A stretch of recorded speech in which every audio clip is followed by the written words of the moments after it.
নমস্কার, ইন্দুর গল্পের পক্ষ থেকে আপনাদের সবাইকে স্বাগত। আজ বৃহস্পতিবার, বেশ কিছুদিন লাগাতার বৃষ্টি হওয়ার পর আজকে একটু রোদের দেখা পাওয়া গেছে। ব্রেকফাস্টটা ওটসের পুডিং দিয়ে সারার পর মনে হলো আজ একটু লেমন চিকেন বানাই। চিকেনগুলোকে ভালো করে ধুয়ে নিয়েছিলাম। লেমন চিকেনের মেন দুটো ইনগ্রেডিয়েন্টস হলো পাতিলেবু আর ব্ল্যাক পেপার। চিকেনটাতে প্রথমে পাতিলেবুর রস আর ব্ল্যাক পেপার দিয়ে ভালো করে ম্যারিনেট করে খানিকক্ষণ চাপা দিয়ে রাখলাম। তারপর তাতে অ্যাড করলাম আদা, পেঁয়াজ, রসুন আর কাঁচা লঙ্কার পেস্ট। বেশ ভালো করে ম্যারিনেট করে আধ ঘন্টার জন্য রেখে দিলাম। তারপর তেল গরম হওয়ার পর আমি ফোড়নে দিলাম গোটা গোলমরিচ আর শুকনো লঙ্কা।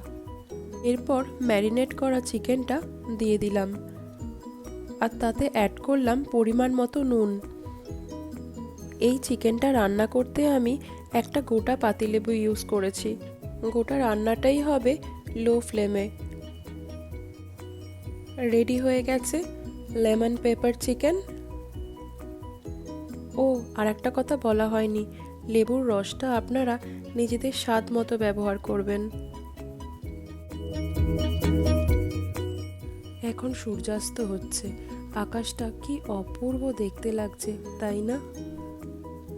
তার মধ্যেই পেঁজা তুলোর মতো মেঘের আনাগোনা। আজকের ভিডিওটা তাহলে এখানেই শেষ করছি। যদি আমার ভিডিওগুলো আপনাদের ভালো লেগে থাকে প্লিজ আমার চ্যানেলটা সাবস্ক্রাইব করে দেবেন আর লাইক, কমেন্ট, শেয়ার করতে ভুলবেন না। Thank you.